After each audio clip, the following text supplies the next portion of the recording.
What's up guys, NepentheZ here and welcome to episode number 33 of my Rise to Fame Ultimate Team series.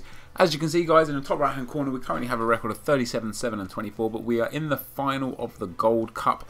I really wish EA would bring out some new trophies already because the Gold, Silver and Bronze Cups are getting a bit boring.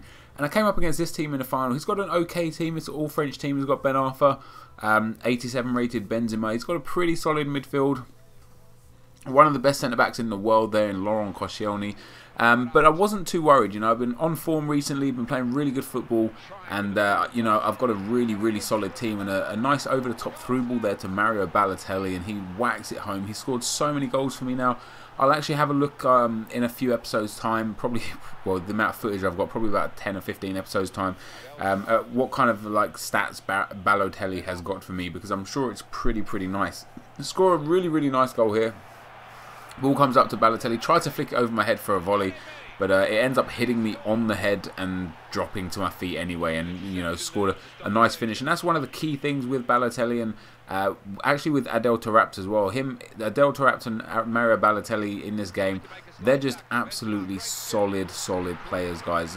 Honestly, like, finishing is perfect. You know, their shot is incredible. Taarabt with his 5-star weak foot, just unreal. They're two players I highly recommend. We get to 2-1 guys, and the ball gets thread through to Balotelli here. This was a tough game. This was no easy game, so that wasn't just, you know, your everyday cutback, because that was only 2-1. I needed to get that third goal to secure the win, and especially, as you can see here, some really sloppy passing from me there in my own third, making stupid errors, and he crushes it near post with Benzema in the 71st minute, and he puts him back in the game. But unfortunately it wasn't to be. Like I said, it was quite an even game. I think actually the match stats show it was like one of the most even games I've probably ever been in, and that Darren Bent cutback in the 60th minute was the difference between winning and losing the final of the Gold Cup. So we get 2,000 coins for winning it, guys, and 1 gold pack. And just as we open a pack there, just want to talk a little bit about today's football, or for you guys that are listening to this now, yesterday's football. England played San Marino and beat them 5-0. It wasn't a comfortable victory. We made really hard work of it, but you know, during the game, like the commentators were giving a lot of the records for San Marino. You know, they haven't won since like 2004 in competitive football. They haven't scored a goal in something stupid like 47 games. Their all-time record goal scorers got 9 goals or 8 goals. It's just, it made me like genuinely wonder what the point of them in the, you know, in the championships was. Like generally, what are they there for? They're just whipping boys. It's really unfair and really demoralising on them as a nation, in my opinion, to have to get smacked about all the time. You know, they're ranked absolutely lowest in the world.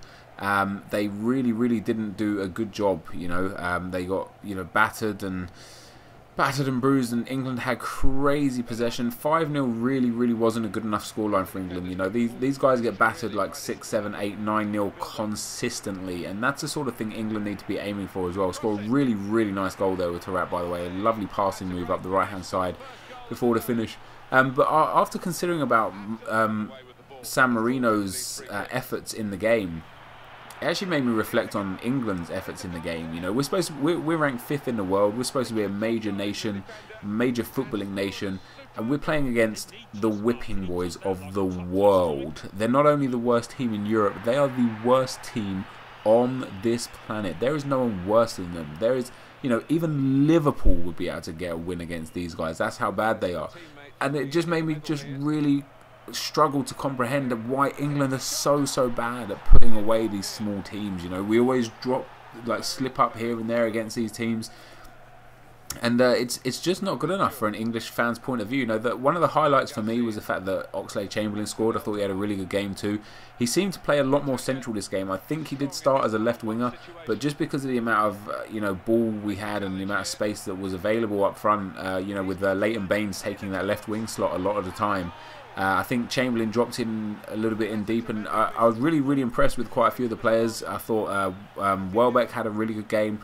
I thought Cleverley had a really good game, and I was impressed with John Joe Shelby when he came on as well. To be fair to him, like he played relatively well, and the whole England team did play pretty decent.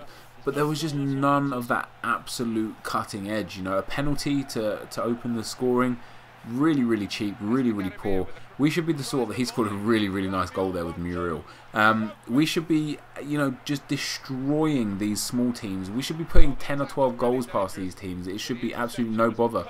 They are worse than your local Sunday teams. You know, it's really, really a shame that we, as you know, a nation, just really can't do what we need to do. But guys, I want to know what your thoughts are of the England-San Marino game, who you thought played well, who you thought played badly, your highlights, your favourite points and stuff. And it would have been nice if San Marino managed to get a goal, and it would have been typical if it was against England. But we win this game here 6-3, guys, and we're currently in division number 2, and this puts us to within a point of to within a point of winning the division, which is pretty damn nice because we get 10,000 coins for winning this division, which is awesome. So we look at the match details here. I dominated the game. He was lucky to get 3 goals, really. I was pretty much all over him. But guys, we're coming towards the end of the video now, so if you could hit that like and favourite button, that would be amazing. As always, thank you very much for watching, and I will see you next time. Cheers. Move on to playing, you know, a bit more stylish football rather than just playing football that basically is desperate for me to get the win. That near post shot there from Balotelli there in the 73rd minute with his left foot.